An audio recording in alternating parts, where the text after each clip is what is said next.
Welcome to the summary of the week. This is the first week of November, and as the championship approaches its end, Hamilton and Perez will be fighting for every position and point gained to secure the second spot. Let's stay tuned this weekend, as the Brazil Grand Prix promises a lot of excitement.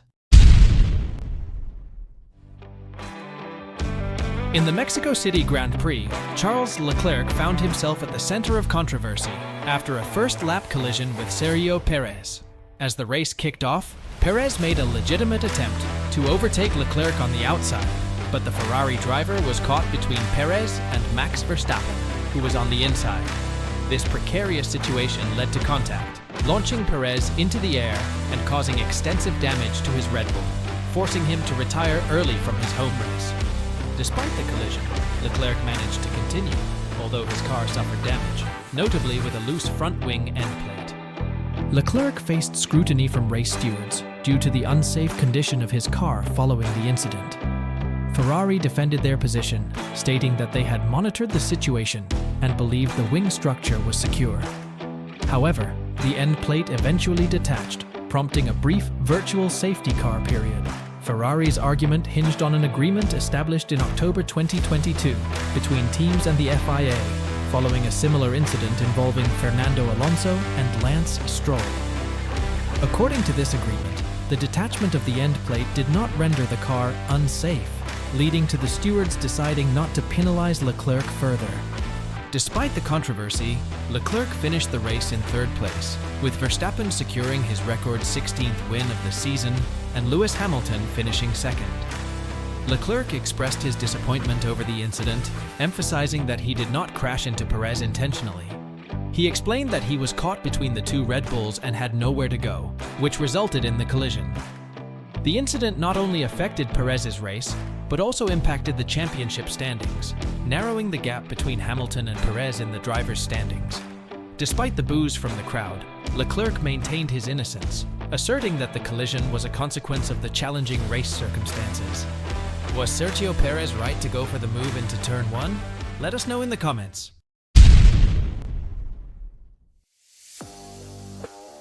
In the recent Mexican Grand Prix, Daniel Ricciardo, who had faced challenges in previous seasons, achieved his best result since returning to Formula One after leaving McLaren. Despite driving for the relatively weaker AlphaTauri team, Ricciardo finished 7th in the race, almost overtaking Russell in the final moments. What happened to make both Ricciardo and his car improve so much that he could fight at the front of the grid? This surprising performance was a result of adjustments made to his car, addressing its front-end issues and aligning it better with Ricciardo's driving style. Before the Mexican GP, Daniel used the car built by the team at the beginning of the year, based on Tsunoda's driving style, opting to use exactly the same configurations as Tsunoda in recent races. The team worked on enhancing the car's front end without compromising stability, addressing one of Ricciardo's weaknesses. This alteration allowed him to maintain consistent performance throughout the race, instilling the confidence to tackle corners aggressively and brake effectively. Speaking specifically about these changes, AlphaTauri's chief race engineer, Jonathan Edels, explained what was done that made such a difference, stating in an interview, "The instructions were to improve the front of the car for Daniel without compromising stability. But this affects tire temperatures in corners throughout the lap. I think due to the car's characteristics, maybe we haven't achieved the load or efficiency of some of the front-running teams. But there are no major fundamental weaknesses in the car, apart from a lack of a bit of aerodynamic load. The fact that he does the same thing every lap, corner after corner, gave him the confidence to be able to throw it into the corners and know that he's going to brake and do the same thing every time."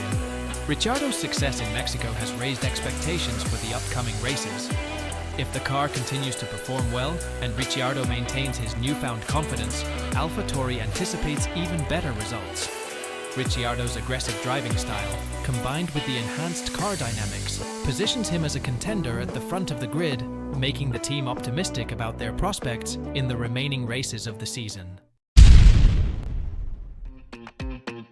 In the past few days, there's been buzz about Fernando Alonso's future. Some folks are saying he's eyeing a switch, maybe to Red Bull, while others speculate he might hang up his racing gloves soon. With the guy being 42 already, the retirement talk kinda makes sense, considering how physically demanding Formula One is. To clear the air, Alonso himself spoke up on a few things. I might not be as spry as I was at 20, but as I get older, I understand my body better. I know what workouts I need when I'm tired and what to avoid.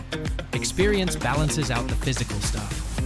While he admitted he needs to take extra care to stay competitive, he also addressed the retirement rumors due to his frustrations with Aston Martin. I'm not thinking about that right now. Sure, I'm nearing the end of my career, but I don't see it that way yet.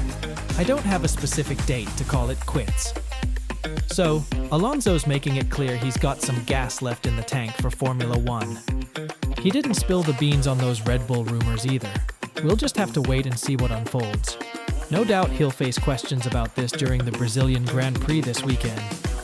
So, what's your take? Should Alonso stick with Aston Martin, or are you hoping to see him revving it up with Red Bull?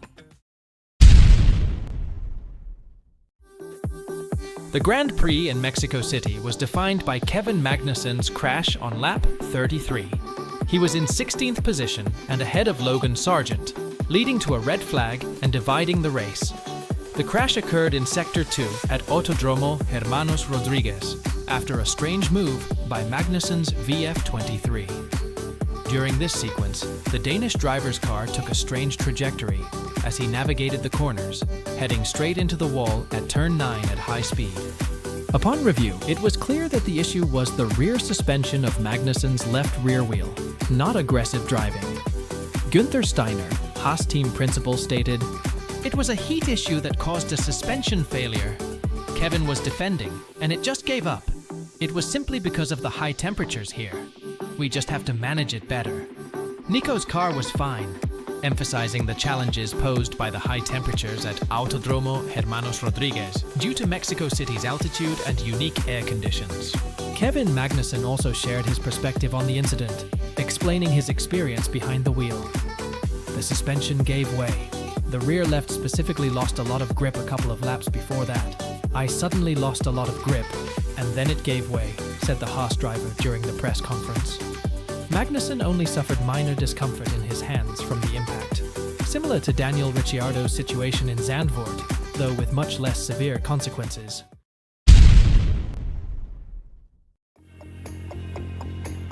In the world of Formula One, Red Bull Racing stands as one of the prominent teams, but it's a house divided when it comes to driver dynamics. Since Max Verstappen asserted himself as the undisputed leader in 2018, a string of drivers have passed through Red Bull, struggling to match his prowess. Pierre Gasly in 2019, Alex Albon in 2020, and since 2021, Sergio Perez have all faced challenges living up to Verstappen's standards. Despite occasional victories, Perez's position within the team has been dwindling, reaching a precarious stage in 2023. His disappointment peaked at the Mexican Grand Prix, where a promising start turned tragic due to a collision, ending his race early. Despite his ambition, Perez had to retire early, leaving the local crowd disheartened. His disappointment was palpable as he expressed his regret at not being able to secure victory for his home audience. Perez's fellow drivers, Alex Albon and Pierre Gasly, empathized with his situation, having faced similar challenges within the Red Bull structure. Albon, now racing for Williams, reflected on the difficulty of competing against top-tier drivers like Verstappen. "I think it's always difficult. Competing against one of the best drivers on the grid and calling it generational talent to some extent, it's not easy. My year wasn't easy, and I'm sure Pierre's wasn't either. But we're drivers, you know. We get through tough times, and that makes us stronger. And yeah, there's not much to say. I think he's handling it quite well, at least from what I see." Gasly, who moved to Alpine after his stint at Red Bull, echoed Albon's sentiments, emphasizing the pressure of competing against the best driver and team.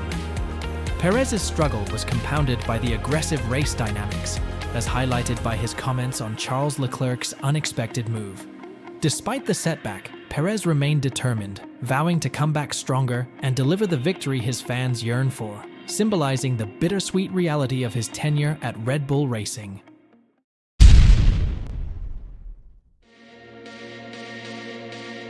This Friday afternoon, we experienced the qualifying session for the Brazilian Grand Prix, scheduled to take place this coming Sunday. The atmosphere was charged with excitement as drivers geared up to showcase their skills on the track. However, as the session reached its climax, torrential rain poured down, creating challenging conditions for the participants.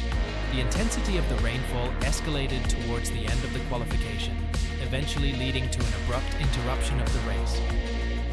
The drivers eliminated in Q1 were Yuki Tsunoda, Daniel Ricciardo, Valtteri Bottas, Logan Sargent, and Zhou Guanyu. During Q1, George Russell was slow exiting the pit lane, causing an obstruction for Pierre Gasly, nearly resulting in a collision with George Russell's Mercedes. This incident led to a 2-position grid penalty for Russell. Consequently, Russell, who was supposed to start from the 6th position, will now start from the 8th position. Luckily for him, the penalty wasn't too severe. The fastest drivers in Q2 were Lando Norris, with Verstappen in 2nd, and Checo Perez in 3rd. The ones eliminated were Nico Hülkenberg, Pierre Gasly, Esteban Ocon, Kevin Magnussen, and Alexander Albon. In Q3, we already had the first drops of rain falling on the circuit, along with strong winds. The drivers could barely complete a lap. Lance Stroll had set the fastest lap at that point, but was surpassed by Max Verstappen. Towards the end, we also saw Charles Leclerc setting the 2nd best time. Then, the rain started to pour heavily, and the weather became very cloudy with thick clouds. It seemed like it was already nighttime, and a red flag was shown. Consequently, it was decided that the qualifying session would not be restarted. Thus, we had the end of this qualifying session with Max Verstappen setting the fastest lap, securing the pole position for the Sao Paulo Grand Prix, with Charles Leclerc in 2nd and Lance Stroll in 3rd. Just to remind you guys, this qualifying session determines the starting grid for Sunday's race. Tomorrow, there's another qualifying round that'll set the grid for the sprint race, also happening tomorrow. Stay tuned.